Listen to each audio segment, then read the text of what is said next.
Last class, as you may recall, we discussed accuracy and Kappa. And today we're going to discuss additional metrics for assessing classifier goodness. The first is the receiver operating characteristic curve.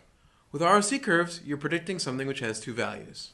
Correct or incorrect is one example, or maybe gaming system versus not gaming system, or did the student drop out or not. Your prediction model is outputting a probability or other real value. So instead of just your prediction model saying, yes, this student will drop out, it's saying the student will drop out with 73% probability. And you want to ask the question, how good is your prediction model? Let's look at an example. Let's say that you have the following predictions from your model and the following ground truth. And with an ROC curve, what you do is you take any number, actually you take every number, and use it as a cutoff. Whatever number you choose, some number of predictions, maybe 0, is then going to be classified as 1s, and the rest, again maybe 0, will be classified as 0s. So let's say we take a case where the threshold is 0.5. In that case, 0.7, 0.8, 0.55, 0.51, and 0.95 are going to be classified as 1. You'll notice that that's actually correct in 4 of those cases, but it's wrong in the case of 0.55 where the truth was 0. So if we say our threshold is 0.6, then 2 of them flip. 0.55 and 0.51, which were previously above 0.5, so they were treated as 1s, are now treated as 0. This actually doesn't make the model any better, because in one case that makes something that was wrong right, and the other case it makes something that was right wrong. 0.55 was previously wrong, now it's right, because now it's below 0.6, so it's 0, which is the truth, and 0.51 was previously above, and it's 1, so that was correct, now it's below, and that's wrong. So you can see that as we change the thresholds, some of the data points go from being right to wrong in each direction. There are 4 possibilities for any classification threshold. The first is true positive. Both the model and the data say it's 1. Then there's false positive. The data says it's 0, but the model says it's 1. Then there's true negative. Both the data and the model say it's 0. And finally false negative, where the data says that it's 1, but the model says it's 0. And you'll get a different blend of these 4 possibilities as you change your threshold. So if we have a threshold of 0.6, you can see that 0.1 is predicted to be 0 because it's under 0.6, and the truth is 0, so that's a true negative. 0.7 is predicted to be above 0.6, so it's seen as being true, and it is true, so that's a true positive. You'll note as we go down to 0.51, we have a case where 0.51 is below 0.6, so it's seen as being a 0, but it's actually a 1, and that's a false negative. If we switch to a threshold of 0.5, that 0.51 becomes a true positive, but 0.55, which is now above 0.5 and treated as 1, it's actually 0, becomes a false positive. And again, if we try other thresholds, we'll have a different balance. If we try a threshold of 0.99, that's above all of the predicted values, so in fact everything's going to be treated as 0. Everything will be either true negative or false negative. So an ROC curve. What's an ROC curve from all that? An ROC curve graphs 2 relations. The first one on the x-axis is the percent false positives versus true negatives. So of the cases then the data are 0, what percentage of them are actually classified correctly by the detector and which percentage of them are classified incorrectly, meaning false positives. And we put false positives to the right and true negatives to the left. The y-axis graphs the relationship between true positives and false negatives. So of the data that's truly positive, of the data that's 1, what percentage of them do we say that's true positives versus false negatives? And the true positives go up and the false negatives go down. So let's look at an example. We can see the false positive ratios on the x-axis, true positive ratios on the y-axis. So this model for anywhere along the curve is actually got more true positives by a proportion than false positives until we get to the very top corner. Now you might say, what's that dashed line? That dashed line's chance. When your true positive ratio is 50% and your false positive ratio is 50%, or your true positive ratio is 20% and your false positive ratio is 20%. So if your model is performing exactly at chance, getting as many true positives as false positives, then it's going to be right on that dashed line.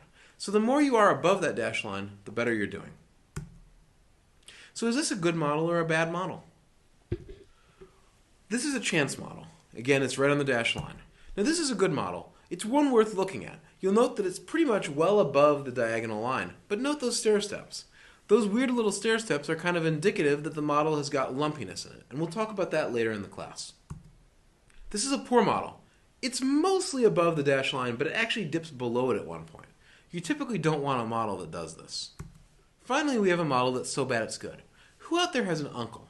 An uncle who, whatever they tell you, you know that it's wrong.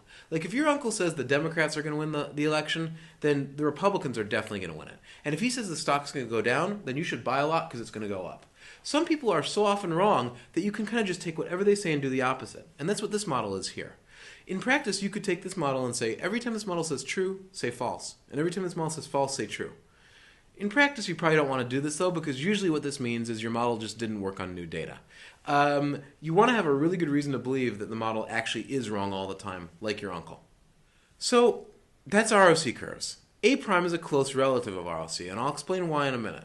A prime is the probability that if you give a model an example from each category, it'll accurately identify which is which. So let's say that you have the students in the world who drop out and the students who don't.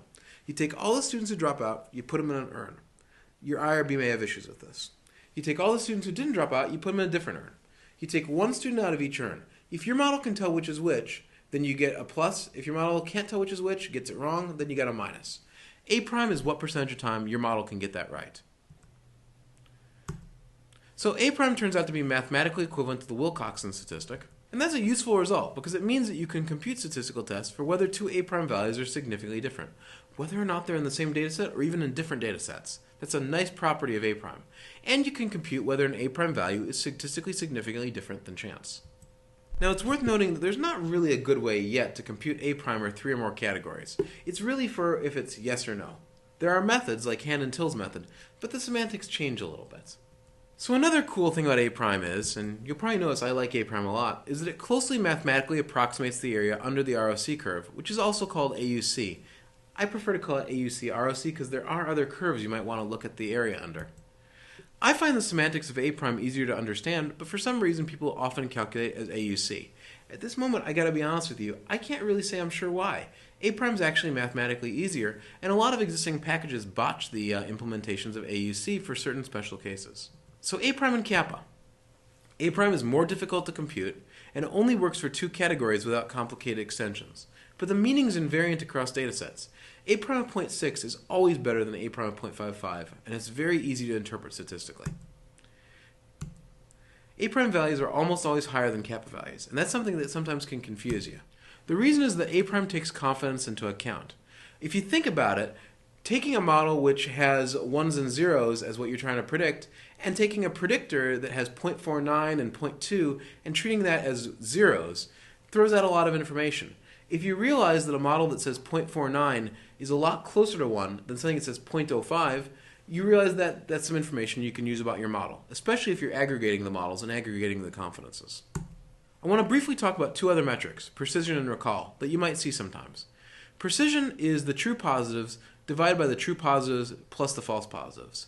So in other words, when your model says something is true, how often is it right? And recall is the true positives divided by the true positives plus the false negatives. And recall is, of the cases that actually are ones in the data, what percentage of the time do you actually capture them? Both of these have useful semantics. Precision is the probability that a data point classified as true is actually true. And recall is the probability that a data point that's actually true is classified as true. Now, one limitation to precision and recall is that they don't take confidence into account, like Kappa. There actually is something called a precision recall graph that does take that into account. It's kind of the equivalent of the ROC curve, but in practice it's a lot harder to interpret. So, thank you for coming to today's lecture on classifiers. Next time we're going to talk about metrics for regressors.